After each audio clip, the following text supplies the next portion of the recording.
Allez, bonjour à toutes et à tous, très heureux de vous retrouver. Mercredi, on fait le point sur les unités de flux. Toujours ensuite deux actifs, le S&P 500 et les cryptos majeurs, Bitcoin, Ethereum. On ne va pas au-delà de ça, juste pour la constance, parce qu'on ne peut pas non plus couvrir tout le marché. Une fois de temps en temps, on fait quand même éventuellement le pétrole et le silver, mais là on est sur des time frames vraiment très larges. Mais n'oubliez pas, et ce sera un peu le message en introduction aujourd'hui, qu'il faut toujours évoluer avec le marché. La beauté des flux, c'est que si vous appliquez de façon constante la même chose, ça ne marchera pas. Il faut s'adapter au time frame. D'accord, c'est pas j'ai décidé que le S&P 500 on tradait les flux en horaire. Non, c'est les flux en horaire quand on est dans des environnements hebdomadaires. Et si on passe sur des environnements d'autres time frames, vous devrez évoluer dans ces derniers. Je tiens à ça donc pour vous rappeler que l'état dans lequel on est, c'est que pour l'instant on traite une troisième borne de range hebdomadaire, ce qui nous autorise à chercher des flux baissiers en horaire pour l'instant. On a vu une première séquence qui s'était extrapolée sur cette zone-là. On est en train de la re-questionner avec possibilité ici tout simplement d'aller faire un nouveau plus haut avant éventuellement de redémarrer une nouvelle séquence de flux. On l'a dit par contre, si on casse le plus haut 4800 points, le plus haut historique du S&P 500, c'est mort. Là, on n'est plus du tout en contexte hebdomadaire. La troisième borne se sera fait péter les dents et on sera dans ce cas-là de retour sur l'UT la plus large qu'on puisse connaître pour l'instant, cette structure un peu excessive qui fait suite au gros range de 2000 et 2008, d'accord, mais qui reste une structure de tendance et jusqu'à preuve du contraire, pour l'instant, on n'a pas de pullback dans cette séquence. Donc on est obligé d'attendre, d'arriver à clôturer sous les 50% de contexte. On voit que le cycle a quand même bien avancé, raison pour laquelle je le redirai jamais assez, je ne suis pas non plus hyper optimiste sur le S&P 500. Quant au déplacement de valeur, je pense que clairement on va traîner ici pendant encore des moments. Mais voilà, bref, ici l'essentiel c'est de vous faire comprendre donc, que si on remonte ici en nouvelle ATH sur le S&P 500, le contexte de référence redevient le mensuel, le contexte à faible risque. Et dans cet environnement-là, je vous déconseille sincèrement d'aller chercher des flux en horaire. Vous allez vous faire péter les dents. Donc là, dans ce cas-là, les flux, ce seront en recherche 4 heures. Bien comprendre que c'est ça, en fait, le piège dans lequel tombent la plupart du temps les gens, c'est qu'à vouloir trader les flux sur des UT un petit peu plus court terme, on en oublie de mettre à jour sa gestion à faible risque. Et oui. Donc on n'oublie pas ça, c'est un petit peu le message. Bon, ceci dit, si on regarde sur les UT en question, d'accord, donc toujours pareil, pour l'instant on est encore en train de chercher de l'horaire, il ne se passe rien du tout, donc je vous rappelle, on est dans une zone pour l'instant vendeuse, et dans cette zone, d'accord, pour l'instant ça ne réagit pas. Dans un environnement 4 heures, en revanche, on a vu cette pseudo-séquence qu'on a vue sur l'UT supérieur pourrait fonctionner, mais ça nécessite de tordre les règles. Donc en l'état actuel, pour ma part, c'est toujours en horaire, on est dans une zone vendeuse de troisième borne hebdomadaire, égale, pour l'instant, je ne vois pas autre chose à faire que d'attendre un renversement de ce mouvement-là pour trader un premier flux baissier. Par premier flux baissier, j'entends bien que, d'une part, on ne traite jamais les premiers flux, donc ne cherchez pas aujourd'hui le sommet du S&P ou truc du genre, juste de se dire, j'attends bêtement qu'un premier flux se construise, peu importe sa durée, son amplitude, on s'en fiche, il faut juste que les contextes passent sous une moyenne et que cette moyenne soit de nouveau au moins plate ou légèrement descendante. D'accord ? À la suite de ce premier flux, on en traitera un deuxième, etc. D'accord ? Voilà pour moi la structure la plus simple, c'est de dire le S&P 500, là je vois plein de gens en train d'essayer de chercher le sommet, je ne vois pas trop l'intérêt de tout ça. Soit on l'a dit, vous tradez la séquence du troisième gros flux qu'on pourrait faire jusqu'à ce qu'il y ait une troisième borne. Mais pour ça, il faut déjà, donc, comme on l'a vu, casser le sommet précédent des 4006. Et donc, on n'y est pas encore. Raison pour laquelle je vous invite à être prudent. Voilà. Pour l'instant, si on est bien dans ce troisième flux, il va falloir qu'il casse le sommet précédent, ce qui n'est pour l'instant pas encore chose faite. Une fois que le sommet sera cassé, on attendra une troisième borne pour take profit pour ceux qui sont à l'achat dans ce flux. Moi, n'y étant pas personnellement, je m'attends tout simplement à des reprises baissières dans cette zone vendeuse. Mais tant qu'il n'y a rien, on ne va pas au-devant du marché. D'accord ? C'est vraiment important de bien comprendre ça. C'est toute la base de la logique de flux. Là, si vous voulez trader à la vente, ça se fait en hebdomadaire sur la gestion à faible risque de la troisième borne. Ça veut dire concrètement, vous êtes ici, vous êtes en hebdo et vous n'avez pour l'instant, navré, aucun signal qui vous permet de faire quoi que ce soit. Okay ? C'est-à-dire en hebdo, vous êtes dans la zone, vous voyez qu'effectivement ici on avait une zone qui était plutôt favorable à des reprises baissières, et puis vous voyez que ça ne marche pas. Donc, encore une fois, faites attention à ces recherches de flux vendeuses, je pense qu'elles n'ont que très peu de chances de délivrer des promesses.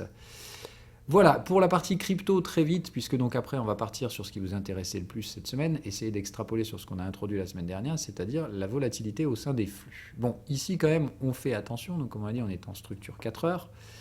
Donc je les regarde en séquencé par rapport au daily, on est dans le 3e flux, on arrive sur des bornes de volatilité toutes fermées. Donc clairement, ce n'est pas le moment de sauter sur la patate chaude, on l'avait dit, on fait attention sur ces flux, mais tant qu'il n'y a pas de 3e borne, il n'y a pas de raison de sauter du wagon en mode panique à bord, tout va s'écrouler. Comme vous le voyez, ça ne s'écroule pas pour l'instant. Donc on reste tranquille pour ma part sur les cryptos, tant qu'il n'y a pas de raison de sortir prématurément. Je ne vois pas de raison de faire autre chose qu'au pire des take profit partiels. Voilà. Et on reste tranquille, ce contexte 4 heures commence à grossir, à monter doucement, donc on lui laisse le temps de s'extrapoler. Encore une fois, les variables temporelles dans les flux sont bien loin de votre contrôle. Ne tombez jamais dans ces biais. Voilà. Bon, Ethereum, c'est la même chose. On n'a pas encore cassé le point haut, donc toujours doucement sur la mise à break-even. Je pense qu'on ne va pas tarder, mais voilà. Pour l'instant, chaque chose en son temps, toujours pareil, le temps est une variable dans ces structures de flux. Apprenez à faire avec et ne pas prendre de décisions basées sur des deltas temporels. Voilà, c'est pas parce que ça vous paraît trop long, pas long. Voilà, toujours ça, c'est le message direct que vous êtes sous l'influence de biais. Si vous justifiez quelconque de vos décisions de trading par c'est trop rapide ou c'est trop lent. Voilà. Voilà, ceci dit, donc, ce qui vous intéressait cette semaine, on en revient, d'accord? Donc, quand vous êtes dans des structures de flux, que vous avez identifié la structure de flux et que vous connaissez sa maturité, d'accord? Donc, à ce stade-là, comme on l'a dit, sur les zones de gestion à faible risque, ce que vous faites, alors, donc, je vais reprendre, peu importe, bon, le Bitcoin, on va prendre le S&P 500 comme exemple. Donc, la façon avec laquelle ça fonctionne, ce truc-là, c'est pas très, très compliqué d'ailleurs, mais ça nécessite de la rigueur. Donc, comme on l'a dit, il s'agit de comprendre la dépendance qu'il y a entre différents time frames. C'est-à-dire que si vous voulez faire du flux, d'accord, pour trader dans un flux, on a donc dit c'est UT-3, bon, désolé, je suis obligé d'écrire avec mes petites flèches, de la gestion à faible risque, d'accord, qu'on va appeler FR, ou voilà, faible risque. Ok, donc la gestion à faible risque, elle est sur l'UT de référence 0, qui varie, donc on a dit ça peut être de l'hebdo, bon c'est souvent les gros time frames, donc on va dire c'est daily et au-dessus, souvent ce qu'on appelle la gestion à faible risque, le moyen long terme, l'investissement, d'accord. Là où, encore une fois, on est basé sur des notions de valeur, pas juste sur des notions de volatilité. Comme je vous l'avais souvent dit, en fait, il faut voir cette échelle comme, ici, il n'y a que de la volatilité, voire carrément de l'order flow, c'est-à-dire là, on va carrément sur du scalping, du carnet d'ordre en 15 secondes, toutes les UT là, c'est plutôt généralement de l'ordre de la volatilité. Ce que vous avez entre l'horaire et le daily, c'est souvent le swing, ce que moi j'appelle les flux. Et en fait, tout ce que vous avez au-dessus, c'est-à-dire, on va dire daily, hebdo, trimestriel, annuel, c'est là que vous avez la valeur. Là, concrètement, désolé, les prix ne peuvent pas se déplacer n'importe comment, autrement que si vous fabriquez une bulle spéculative. Donc en fait, ici, pour déplacer la valeur, on l'a dit, il y a une séquence que moi j'appelle la tendance primaire, celle que vous devez apprendre à séquencer si vous voulez trader ces dites tendances. Et c'est aussi simple que ça. À partir du moment où vous savez ce que vous avez sur les gestions à faible risque, une tendance ou une structure de range, et dans ce cas-là, on applique du nœud bêtement et méchamment, à partir du moment où vous êtes capable d'identifier le time frame de référence, qu'on appelle 0, vos flux se trouvent sur l'UT-3, point barre. Ça ne veut pas dire qu'ils s'y trouvent tous UT-3, ça veut dire que vous tradez UT-3 et que c'est la règle que vous ne franchissez pas. Voilà, point barre. Et comme on l'a vu sur le S&P 500 sur les semaines passées, quand bien même sur le S&P 500 on a tradé ses flux en horaire, et alors qu'on l'a vu, malgré tout en soi, ça paraîtrait même plus propre de le trader en séquence 4 heures, on n'avait pas les éléments techniques pour se mettre sur l'UT 4 heures. Donc, qu'est-ce qu'on fait ? Eh bien, on traite en horaire, et comme vous l'avez vu, malgré un time frame de référence qui semble a posteriori moins adapté, on arrive toujours à générer des gains sans problème, juste parce que la structure est là pour régir la spéculation. Au lieu d'y aller comme vous le sentez au doigt mouillé, vous avez des règles qui contraignent vos choix. Ok ? Donc, ces flux UT-3, on les traite comme ça. Bon, voilà, je vous dis, c'est une structure résonance, je ne peux pas vraiment expliquer. Et la volatilité, c'est tout ce qui va se trouver, en fait, 2 UT encore en dessous de ce truc-là. D'accord ? Donc là, on passe sur du -2. Ok ? Et ici, on va utiliser uniquement de la volatilité. D'accord ? Donc là, c'est vraiment important de comprendre, les structures de volat se trouvent 2 UT en dessous des UT de flux. Ça veut dire qu'il faut avoir identifié son faible risque, qu'il faut avoir identifié sa séquence de flux et qu'elle semble relativement propre. Si vous voyez que votre UT de flux, elle est hachée dans tous les sens, c'est le bordel, il y a plein d'alertes de volatilité, comme on l'a vu sur l'horaire sur le S&P 500 à l'époque, c'est peut-être le signe justement que vous êtes sur un time frame un peu bâtard. En soi, vos flux, ils ne seront peut-être pas exactement là, mais vous devez trader ici. Ça veut dire dans ce cas-là, ne forcez pas la musique. Regardez ce qui se passe éventuellement sur la volatilité UT-2 et ça vous donnera peut-être des choses. Ok ? Donc c'est vraiment cet archétype. Là, vous avez donc un delta de 5 entre votre time frame à faible risque et la volatilité. D'accord? Mais encore une fois, si vous tradez la volatilité sur le time frame que vous voulez, ça va mal se passer parce que vous devez toujours dépendre de la gestion à faible risque et elle va changer avec le temps. Des fois, vous passerez entre l'hebdo, entre le mensuel. Et si du coup, vous n'adaptez pas vos structures de flux entre l'horaire et le 4 heures et que vous n'adaptez pas votre volatilité entre 3 minutes et 15 minutes, et ben, ça ne marchera pas. D'accord? C'est vraiment important de comprendre ça. Voilà, donc ça c'est la règle numéro 1. Règle numéro 2, donc une fois que vous êtes dans vos structures de flux, donc comme on l'a dit, nous les flux à l'époque on était obligés de les trader en horaire, ok?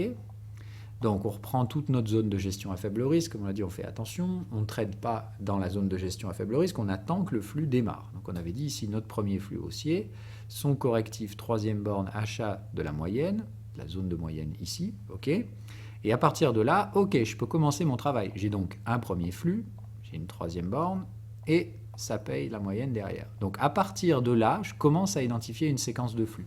Tant que ma séquence de flux n'est pas invalidée, donc rappel, je ne veux jamais qu'on casse les creux dans une séquence haussière, on doit casser les résistances et on ne doit pas casser les creux précédents. Donc creux, sommet, ascendant, c'est la base. Donc ce qu'on sait ici, c'est que je peux appliquer la structure de flux tant que, à ce stade-là, je n'ai pas cassé les 3700. Ok ? Voilà, tout ce qu'on sait à ce moment-là, j'ai eu mon premier flux, je ne cherche pas à trader à l'intérieur de celui-ci. Ici, au pire, j'achète la gestion à faible risque et je patiente. J'ai la première réaction de flux, j'ai sa maturité, troisième borne retour moyenne, je paye, avec un ordre en attente au cas où on aille chercher la borne de volatilité. On va un petit peu plus loin et à partir de là, je commence. Dès que j'ai ma réaction et que j'ai la cassure de mon premier sommet, je démarre ma séquence de flux numéro 2. Donc là, normalement, j'ai un achat qui délivre des bénéfices, qui est mis à break-even. Et à partir de là, si je veux m'amuser, je peux occuper le temps libre avec la volatilité. Ici, je vous invite donc à utiliser l'indicateur bande de Bollinger, que vous pouvez... Alors moi, ce que je vous invite à faire, c'est donc, si vous avez bien compris, soit vous allez UT-2, c'est-à-dire je vais ici en 3 minutes. Bon, comme vous voulez, et vous utilisez la volatilité qui est calée sur le contexte, d'accord ? Et comme le contexte, c'est UT+2, ben en fait... Quand vous regardez la volatilité en 3 minutes, ce que vous voyez, c'est les bandes de Bollinger horaires. D'accord ? Elles vont se mettre à jour toutes les heures. Sinon, bah, tout simplement, vous allez ici et vous faites des Bollinger classiques. Hein, d'accord ? Vous prenez les indicateurs Bollinger Band de base de TradingView. Comme ça, vous emmerdez pas à changer de time frame, etc. Parce que nous, la volatilité dans les structures de flux, on va la trader avec un écart type 2,5. D'accord ? M'expliquez pas pourquoi, ça marche à 2,5 et ça marche pas à 2 et on s'en fiche de toute façon, comme d'hab, ce sont des règles, vous faites comme ça et puis c'est tout. Donc, dans cette structure-là, il s'agit donc de dire, à partir du moment où je sais sur quelle séquence se trouve mon flux, à partir du moment où j'ai identifié la maturité à partir de laquelle j'obtiens le risque suffisant pour pouvoir trader la volatilité, et à partir du moment où j'ai envie de faire ça, je vais attendre une séquence qui est relativement simple, d'accord ? Ça se passe en 3 phases. Je veux d'abord un écartement des bandes de Bollinger, je veux que les deux aillent dans un sens différent, ok, elles s'opposent, celle d'en haut monte, celle d'en bas baisse, et il ne faut pas que ça dure qu'une seule bougie, d'accord ? Donc c'est vraiment cette truc-là. Généralement, ça va accompagner un mouvement directionnel, hein, et je veux voir derrière l'inverse. Donc je veux voir une ouverture, une fermeture, d'accord ? C'est-à-dire les deux vont dans des sens opposés, puis après elles convergent. Quand les deux convergent et uniquement à partir de ce moment-là, j'achète et je vends sans réfléchir les bornes de volatilité à l'écart type 2,5. Autrement dit, ici, vous vendez sans même réfléchir. On baisse le stop quand on atteint la moyenne, d'accord ? Ça veut dire ici, quand vous atteignez la moyenne, votre stop loss, vous la baissez au-dessus du sommet que vous avez tradé, ok ? Et à partir de là, l'objectif maximal, c'est la borne opposée où vous allez faire l'inverse. C'est-à-dire ici, j'encaisse mes bénéfices vendeurs et je me mets à l'achat. Et ici, j'encaisse les bénéfices acheteurs et je me mets à la vente. Et ici, je me remets à l'achat et ainsi de suite. D'accord ? Évidemment, on évite de reproduire l'expérience 20 fois, puisque donc il y a forcément un moment donné où, si vous l'avez compris, la séquence va se reproduire. C'est-à-dire vos deux bornes de Bollinger vont s'ouvrir, etc., puis se refermer. Ok ? Donc on fait vraiment attention à ce machin-là. Plus vous jouez dans la même zone, plus ça devient compliqué. Mais je veux que, essentiellement, vous ayez eu un déplacement de prix. Ça veut dire, à quel moment ici on recommence ? Pas là. Ça se réouvre, ça se referme, et du coup, c'est reparti pour un tour ici. C'est reparti pour un tour ici. Ok ? C'est relativement bête, hein, comme je vous dis, il ne faut pas trop chercher à compliquer la musique. C'est juste pour occuper le temps libre, ou si vous voulez trader à court terme, comprenez qu'il n'y a que ça à faire, d'arbitrer la volatilité de façon complètement bête et sans réfléchir. Par contre, comme on l'a dit, on n'oublie pas de mettre à jour ces gestions à faible risque et de savoir où on en est de la séquence de flux, sinon on oublie de s'adapter parfois au time frame. Mais concrètement, tant qu'on est dans la séquence de flux et que ça se passe bien, si vous voulez occuper le temps libre, vous pouvez faire Mumus sur la volatilité. Par contre, c'est pas ah bah tiens, j'ai l'impression que ça réagit bien sur les bandes de Bollinger en 4 heures ou machin. On s'en fout. Vous devez avoir des règles qui régissent absolument tout ce que vous faites. Et après, encore une fois, c'est la gestion du risque qui se charge du reste. C'est-à-dire que parfois ça va pas marcher, mais si vous lissez ça sur une centaine de trades, c'est encore une fois impossible de perdre de l'argent normalement. Voilà. Donc à partir de là, comme vous voyez, les règles sont relativement simples. Je vous redonne la séquence, d'accord? C'est je veux un déplacement de prix, donc je dois avoir normalement des bandes de Bollinger qui s'écartent, puis elles doivent se resserrer toutes les deux, d'accord? Celle d'en haut, celle d'en bas. Vous devez voir ces bandes de volatilité, normalement, au bout d'un moment, elles finissent par se remettre plus ou moins à plat, on s'en fout.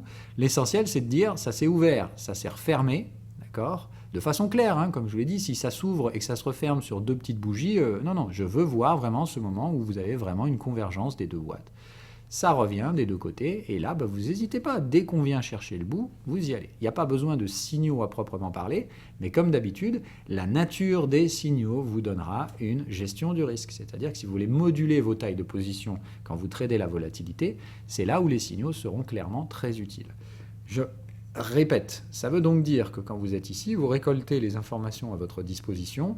Par exemple, vous voyez, pour moi, ce trade-là, quand vous tradez la borne de volatilité, il est imminemment plus risqué que celui-là. Celui-là, ici, j'ai une target de break. Donc moi, celui-là, quand je le traderai sans problème avec 2% de risque. Celui-là, peut-être un peu moins. Il s'agit aussi de comprendre qu'on a un flux à l'achat, enfin une séquence de flux acheteuse. Donc moi, dans un truc comme ça, j'ai plutôt tendance à acheter un peu plus que ce que je vais vendre, sauf si j'ai une bonne gestion du risque vendeuse. Si je vois effectivement des targets de break en étant au-dessus des contextes, ici, j'hésite pas à foutre 2% à la vente. Voilà. Il s'agit bien de comprendre ça, d'accord ?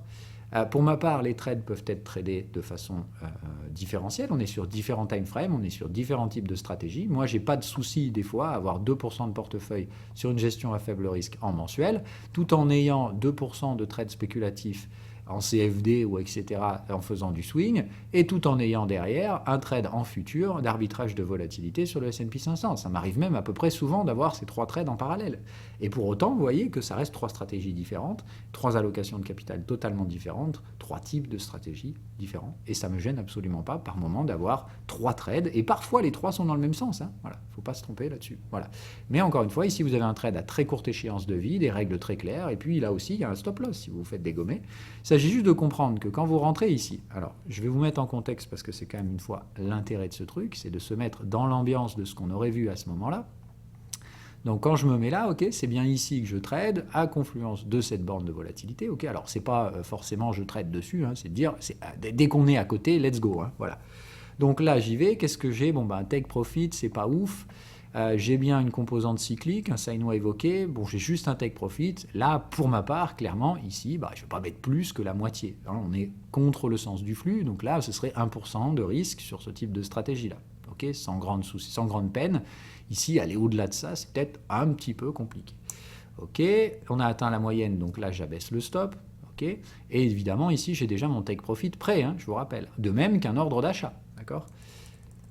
Ok, hop. Voilà, donc on a vu, c'est rapide, ça vient toucher, ici normalement, donc take profit, que je devais ajuster, et c'est reparti pour un nouveau trade vendeur. Hein. Normalement, ici, je vous rappelle, on recommence. Donc là, la question que je me pose, c'est justement, quelle est la nature de la gestion du risque? On voit que là, c'est pas fou, donc là, si je revends ici, c'est clairement tout doux.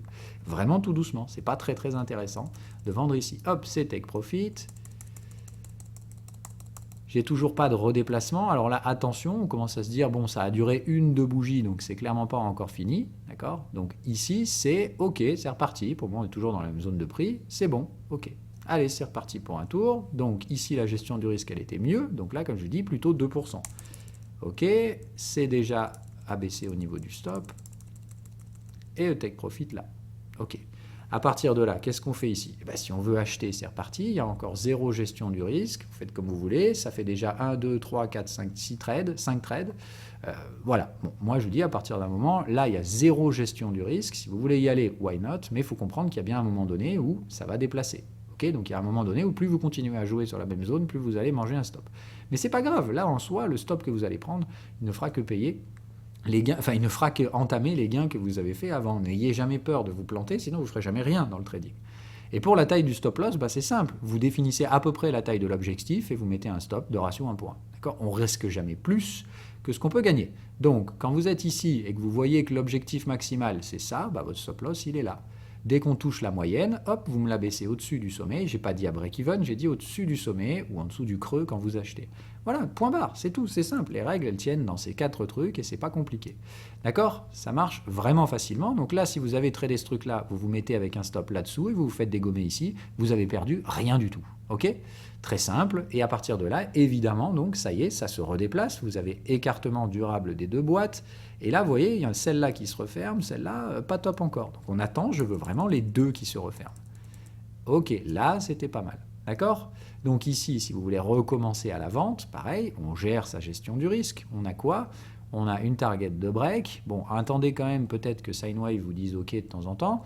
Mais ici, bon, vous voyez, vous avez price OK, mais vous n'avez rien du tout. Là, ici, c'est le néant total. Donc là, pareil, tu es contre le sens de la tendance. D'accord, enfin de la tendance. Tu es contre le sens du flux. Faites ce que vous voulez. Moi, je dis juste ici, si vous y allez, il faut y aller mollo. Voilà. C'est clairement, on n'y colle pas 2% de capital sur un trade comme ça. Mais ça marche. Donc là, ça y est, votre stop est géré et votre take profit est fait. Ok, vous voyez, il n'y a rien de magique, les règles sont relativement simples. Par contre, amusez-vous à faire ça sur le mauvais time frame et ça ne marchera pas. Voilà. Donc on fait vraiment attention. L'essentiel ici, c'est d'être patient, résilient. Et si vous voulez occuper le temps libre, vous voyez que ça peut fonctionner. En l'occurrence, sur le S&P 500, avec cette stratégie-là, vous avez à peu près un trade tous les 2 jours. Voilà, en moyenne. Mais évidemment, il y a des endroits où il ne se passera rien du tout. Okay, mais là, surtout, bien de comprendre, quand vous êtes sur des zones de gestion du flux, d'accord? Donc là, on l'avait vu, 3e bonne, retour sur la moyenne. Ne faites pas de volatilité ici, bordel. Ici, vous achetez juste la moyenne et terminé. Okay, donc quand vous êtes sur une zone où il y a un trade de flux à faire, faites ce trade de flux. Ne me faites pas de volatilité sur les zones où vous avez quelque chose qui présente moins de risques. Ok? Toujours comme ça, on tend vers le faible risque. De même qu'on ne trade pas et on n'essaye pas d'acheter le point bas du flux parce qu'il est forcément sur une zone de gestion à faible risque. Et dans ce cas-là, on prend le trade à faible risque sur son unité de référence avec ses signaux hebdomadaires ou mensuels ou peu importe. Ok ?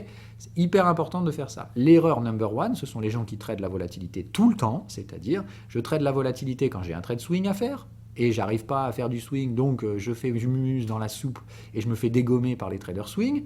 Ou pire, je fais de la volatilité sur des zones de gestion à faible risque, où je devrais en soi me retirer un petit peu, regarder les graphiques hebdomadaires, attendre des signaux et me positionner sur des trades à beaucoup plus longue durée. En fait, si vous êtes capable de comprendre cette architecture, cette arborescence, entre guillemets, des gestions du risque, vous comprendrez franchement pourquoi la plupart des gens se plantent. Parce qu'ils essaient d'appliquer une formule magique qui marche dans tous les cas de figure, alors qu'en fait, il faut se balader entre différentes formules. Et lorsque vous comprendrez ça, vous comprendrez pourquoi certains traders gagnent de l'argent, parce qu'ils sont capables de s'adapter, et d'autres n'arrivent pas, ou en tout cas peinent à gagner réellement durablement de l'argent. Ils gagnent, puis ils reperdent, puis ils regagnent, puis ils reperdent, puis ils regagnent, puis ils reperdent. Net en net, ils sont très légèrement positifs, ou pour la plupart, évidemment, de temps en temps, ils font une grosse connerie qui efface les gains des 2 dernières années, et il en faut 2 nouvelles pour rattraper tout ça. Donc ça, c'est très compliqué, encore une fois. Et je vous parle ici de la vie de la plupart des traders. On le sait, ça a été documenté. Donc il y a un moment donné où il faut juste comprendre qu'il n'y a rien d'immuable dans le marché. Justement, tout est en mouvement constant. L'essentiel, c'est d'essayer de limiter au maximum l'impact des décisions personnelles par des règles qui sont ce qu'elles sont. Et le jour où vous tordez ces règles, vous pouvez vous en prendre qu'à vous-même. Encore une fois, ça ne veut pas dire que tordre les règles ce jour-là, ça va marcher ou pas, on s'en fout. Ça veut juste dire que vous commencez déjà à fausser la série statistique. Les statistiques n'arrivent qu'à partir du moment où vous répétez un ensemble sur un nombre d'occurrences suffisamment long pour être statistiquement viable. On l'a dit, si vous parlez de mesurer la rentabilité d'une stratégie sur moins de 50 trades, c'est complètement débile. Ça ne sert à rien. En dessous de 50 trades, c'est de la chance. Donc il s'agit, pour juger de la viabilité d'un trader, d'avoir au moins une série statistique suffisante. Mais si sur cette série statistique, vous changez les règles, parce qu'à ce moment-là, vous avez décidé que vous y alliez quand même, sans signaux ou sans machin, non, d'accord, encore une fois, 50 trades qui ont suivi exactement le même cadre stratégique décisionnel, qui n'a rien à voir avec vos biais personnels, puisque toutes les règles sont cadrées. À partir de ces 50 trades, vous devez être capable de vous faire un avis sur la stratégie. Regardez par vous-même. Comme je dis toujours, ces règles, elles sont là, elles sont écrites noir sur blanc et je ne peux pas les changer. Appliquez-les par vous-même et essayez de voir. S'il y a des trucs que vous ne comprenez pas ou s'il y a des doutes, posez des questions dans le Discord, mais regardez par vous-même. Faites vos séries statistiques, jugez par vous-même. Ne faites confiance à personne, vous prenez, vous appliquez, vous vérifiez et après vous appliquez. Ok ? On n'applique jamais en argent réel sans avoir vérifié, etc. D'accord ? On ne s'en remet pas à la confiance du gourou sur Internet qui vous dit que c'est génial. On prend, on recherche, on applique. En recherche, en feedback, en replay, on regarde, est-ce qu'on aurait été capable de faire ça dans le passé avec les informations qu'on avait dans le passé. D'accord ? C'est-à-dire, je ne fais pas juste le forward du marché dans l'époque, est-ce que j'aurais pu trouver les creux et les sommets parfaitement ? Non, c'est je me mets en replay, et est-ce qu'avec les informations que j'avais à l'époque en temps réel, j'aurais pris cette décision, oui, non, avec quel risque ? Et j'essaie de faire ça plusieurs fois pour vérifier par moi-même, est-ce que oui ou non, à la suite d'une série de 50 trades, j'aurais été profitable ou pas ? D'accord ? C'est vraiment au moins 50 trades. À partir de là, vous pouvez au moins vous dire, ok, j'ai au moins confiance dans ce truc-là, ça a l'air de fonctionner. Et dans ce cas-là, vous commencez éventuellement à vous y exposer en argent réel. Et évidemment, on commence jamais le pied sur le plancher. On y va tout doucement, d'accord ? Donc quand vous ne maîtrisez pas une stratégie, de base, divisez au moins la taille des positions par 2. Ça veut dire que si en replay, ici, vous auriez mis 2%, les premières fois, vous allez le faire en argent réel, mettez peut-être qu'1%. Vous divisez par 2 toute taille de position. Un trade qui aurait pris 1%, vous y mettez 0,5. La base, c'est de vous confronter au marché de façon saine, sereine et progressive. Ok ? Donc quand on découvre un contexte, déjà, comme je vous dis, on fait ses recherches d'abord en replay pour avoir confiance dans l'application de ces stratégies. Autre guillemets, je viens de faire une série de 50 trades, c'était gagnant. Si vous avez un doute, vous en refaites une pour être bien sûr, et dès que vous avez suffisamment confiance, à la fois dans la maîtrise de l'application et dans le fait que vous l'avez vérifié par vous-même, là et seulement là, vous y allez avec de l'argent réel. C'est hyper important. Les raisons sont très simples. C'est que si vous faites ça à la confiance en mode « ouais, c'est vrai qu'il a l'air doué le type », déjà d'une, vous n'avez pas pratiqué, donc la maîtrise, elle est probablement plus que bancale. Et de deux, encore une fois, vous faites confiance à quelqu'un d'autre. Alors qu'encore une fois, moi, je vous forme à l'autonomie complète. Normalement, moi ou pas moi, vous devez être tout à fait capable de vérifier par vous-même ce truc-là et de l'appliquer en toute autonomie. Donc, la pratique en replay, elle est là surtout pour vous apprendre à ancrer ces règles dans votre tête, vous apprendre la résilience, mais surtout vous apprendre à avoir confiance en vous-même, en fait, au lieu de déplacer cette confiance dans quelqu'un d'autre qui, parfois, parle de façon très éloquente sur les réseaux. Donc, on fait attention. C'est juste la règle number one pour ne jamais être sous l'influence d'un gourou. Faites tout par vous-même. Voilà, les règles sont ce qu'elles sont, d'accord ? Elles n'ont rien à voir avec ma personne ou n'importe qui d'autre. Ces règles, c'est certes moi qui les ai écrites, mais ça ne fait pas de moi un génie. Ça fait juste de moi quelqu'un qui a partagé sa stratégie. Point barre. Et il y a plein d'autres gens sur Internet qui partagent des stratégies. Ok ? Donc on fait attention, il n'y a pas de fanatisme et autres conneries du genre. Vous prenez ces règles, vous les vérifiez par vous-même, vous apprenez à les appliquer de façon constante, et seulement quand vous les maîtrisez et que vous avez vérifié par vous-même que ça fonctionnait, là, vous y allez. Ok ? Voilà pour tout ce qu'il y a à savoir. Normalement, de toute façon, désolé, aujourd'hui c'est un peu plus long, on a vu un peu tout ça, donc je le redirai jamais assez. Si vous tradez la volatilité en mode random, là tiens, je vois la séquence de fil sur la Bollinger parce que j'ai vu les Bollinger qui s'ouvrent puis qui se ferment et puis je trade. Non, vous allez vous faire péter les dents. D'accord ? Vous faites ça sur un time frame spécifique qui dépend d'une séquence de flux identifiée dont la maturité est maîtrisée. Donc, il faut trader les flux, il faut savoir séquencer les flux d'abord. Et pour séquencer les flux, il faut savoir trouver le time frame de la gestion du risque primaire, soit en tendance primaire, soit sur des bons vieux range neuneux à la con. Mais tant que vous n'êtes pas capable de faire le premier, vous ne pouvez pas faire le second. Tant que vous ne maîtrisez pas le second, vous ne pouvez pas faire le troisième. Et c'est essentiel de bien comprendre ça. Ceux qui prennent la roue à l'envers, en mode « la volatilité, ça a l'air génial, la pattern elle est relativement simple, c'est cool, vas-y, je fais ça. » Et vous allez vous faire péter les dents. Voilà. Parce qu'il y a plein de trucs qui se passent en fait sur les time frames supérieurs que vous ne comprenez pas, que vous ne séquencez pas. Et ces informations-là, comme elles sont retirées de l'équation, vous n'êtes pas adaptable au marché.